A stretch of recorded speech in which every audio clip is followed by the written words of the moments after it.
Halo semuanya, selamat datang kembali di channel Pricebook Otomotif bersama gue Dimas Okta. Ya, ini adalah BMW seri 4 terbaru. Mobil yang pertama kali keluarnya banyak menuai kontroversi karena desainnya. Dan sekarang sudah sampai di Indonesia. Apa saja yang ditawarkan oleh BMW melalui 4 Series Coupe ini? Tonton terus video ini sampai selesai.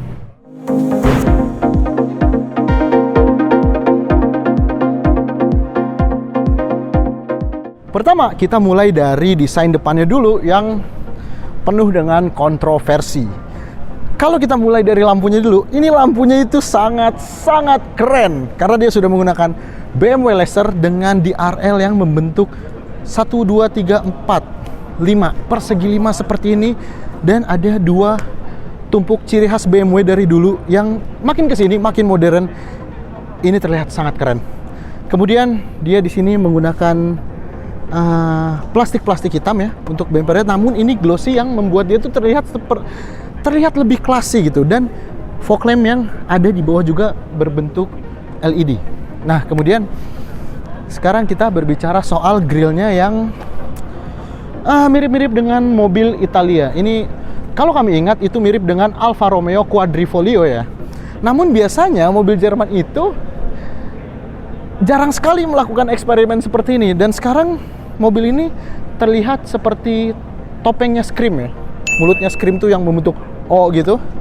Cuma kalau kelamaan, mungkin kalau dilihat di kamera, di video itu kelihatannya apa sih ini jelek. Tapi kalau misalnya dilihat langsung, ini terlihat lama-lama kita biasa ngelihatnya gitu. Cuma memang dia itu lubangnya tuh gede-gede banget. Apalagi kalau misalnya di jalanan Indonesia yang agak wadau, takutnya tuh batu bisa masuk ke situ.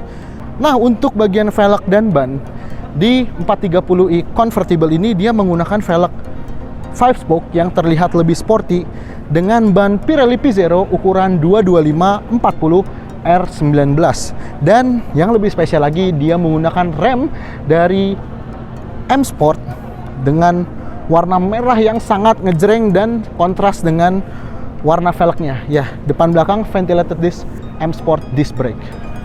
Sekarang kita lihat desain belakangnya. Kalau kita lihat desain dari belakangnya, dia masih mirip-mirip seperti BMW seri 3 G20.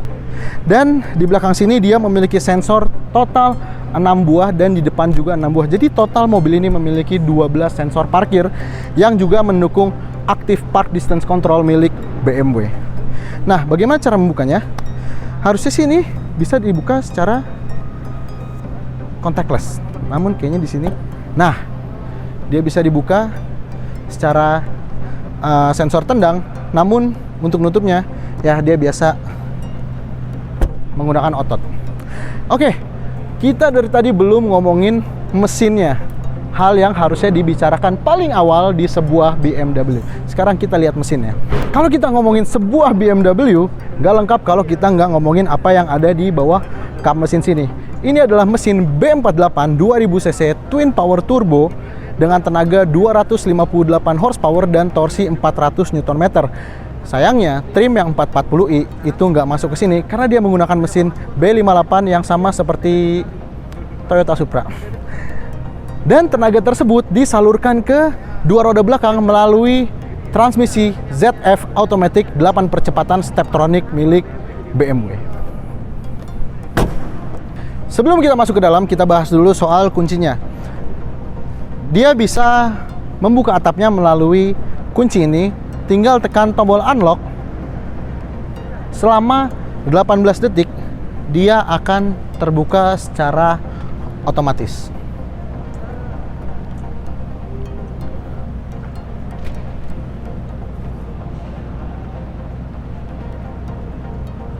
Nah, kalau misalnya males nutup dari dalam, ini juga bisa menutup atapnya melalui kunci ini. Tinggal tekan tombol lock.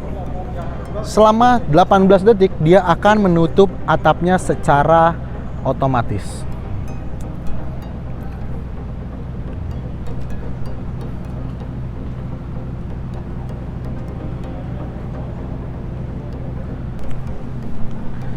Ketika kalian membeli sebuah seri 4, maka most of the time kalian akan duduk di kursi driver. Ya, di sini kita lihat dia sudah menggunakan iDrive 7 alias iDrive terbaru dari BMW dengan layar 12,8 inci dan yang terlihat sangat canggih. Kemudian untuk di bagian setirnya, dia sudah jelas menggunakan adaptive cruise control. Dan setirnya ini dilapis oleh nappa leather yang sangat enak ketika kita pegang di tangan. Dan untuk urusan tombol-tombol, jempol di sini akan sangat bahagia karena banyak tombol-tombol termasuk tombol cruise control dan tombol pengatur audio. Karena ini adalah varian 430i convertible, maka kursinya semuanya dia menggunakan kulit tanpa alcantara. Dan di bagian sini dia ada leg extendernya agar paha itu tersupport dengan sangat baik. Dan kita ke bagian tengah sini, dia menggunakan motif seperti besi-besi meja seperti itu ya, namun ini terlihat seperti sisik ikan, namun terlihat sangat elegan. Dan di sini dia menggunakan kontrol iDrive yang memang iDrive itu adalah kontrol infotainment mobil yang paling nyaman. Dan di sini kemudian dia ada tombol-tombol termasuk untuk tombol ventilated seat dan tombol untuk membuka atapnya yang terbuat dari kanvas.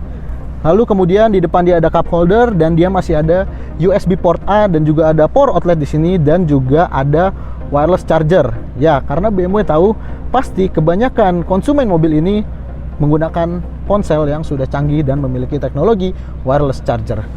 Dan untuk spionnya di sini dia sudah menggunakan elektrokromatik dan kemudian kita ke bagian tengah sini dia juga ada slot USB-C satu buah dan di sini dia dilapis karet ya, ciri khas mobil premium. Dan juga ini armrestnya tidak terlalu empuk, namun ketika kita meletakkan tangan kita di sini, ini terasa mahal. Dan untuk pengaturan kursinya, dia sudah elektrik untuk semua pengaturannya. Coba kita sekarang cek ke bagian belakangnya. Nah, untuk akses ke belakangnya, kalian bisa dari kursi driver, cuma kayaknya sih agak mengganggu driver. Nah, yang lebih proper adalah dari sini melalui tuas yang ada di belakang. Dan ya, karena elektrik, jadi menunggunya cukup lama. Mungkin bisa beli kopi dulu di warung sebelah, baru dia terbuka secara penuh. Nah, sekarang kita naik.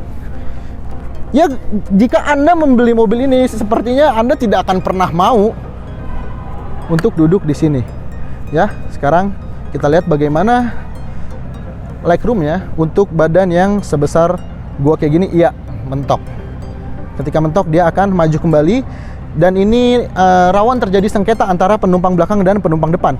Namun jika Anda mempunyai mobil ini, kayaknya nggak akan peduli sama penumpang belakang karena kalian hanya pengen pamer ke teman kalian. Tapi tenang, walaupun ini sempit ya untuk orang dewasa, kalian tetap mendapatkan AC di bagian belakang sini dan USB-C 2 buah. Jadi walaupun teman Anda kesempitan di belakang sini, tapi setidaknya tidak kepanasan dan tidak kehabisan baterai. Kalau tadi kita udah membicarakan BMW seri 4 430i M Sport Convertible, sekarang kita membicarakan yang M Sport Pro. Nggak banyak jauh perbedaannya, karena hanya beda atap aja, tapi ada beberapa detail yang beda dari si Convertible. Pertama adalah desain velgnya. Kalau di yang Convertible itu menggunakan velg 5 spoke yang lebih sporty, kalau yang ini dia menggunakan velg M Sport yang lebih elegan dengan bentuk Y-spoke seperti itu ya, namun menggunakan kaliper rem yang sama dan juga ukuran ban yang sama. Satu hal yang kami lupa tadi membicarakan di BMW seri 4 Convertible itu, bahwa dia sudah memiliki radar dan kamera yang terletak di bagian situ. Itu adalah fitur tolak bala dari BMW yang tergabung ya. Ada beberapa, ada adaptive cruise control, lane departure warning, lane keeping assist, ada juga rear cross traffic alert, dan juga ada blind spot monitoring. Lalu di bagian dalamnya juga M Sport Pro ini memiliki beberapa perbedaan dibandingkan dengan yang Convertible. Kita lihat sekarang perbedaannya apa aja yang ada di dalam. Di BMW 430i M Sport Pro ini ada sedikit perbedaan dibandingkan dengan 430i M Sport Convertible. Yang pertama adalah joknya. Kalau di sana itu joknya semuanya full kulit, maka di sini ada kombinasi alcantara untuk di bagian bokong pengemudi dan di bagian punggung agar tidak basah. Dan juga ada sedikit perbedaan, kalau di M Sport convertible itu dia menggunakan ventilated seat, namun sayangnya di sini belum menggunakan teknologi tersebut. Tapi tenang, karena dari dulu jok BMW itu selalu memiliki aroma yang khas. Jadi ketika masuk ke BMW, kita tahu langsung kalau wow, ini adalah bau BMW. Oke, dan juga di sini dia memiliki apar sesuai dengan peraturan zaman sekarang. Sekarang kita masuk ke dalamnya.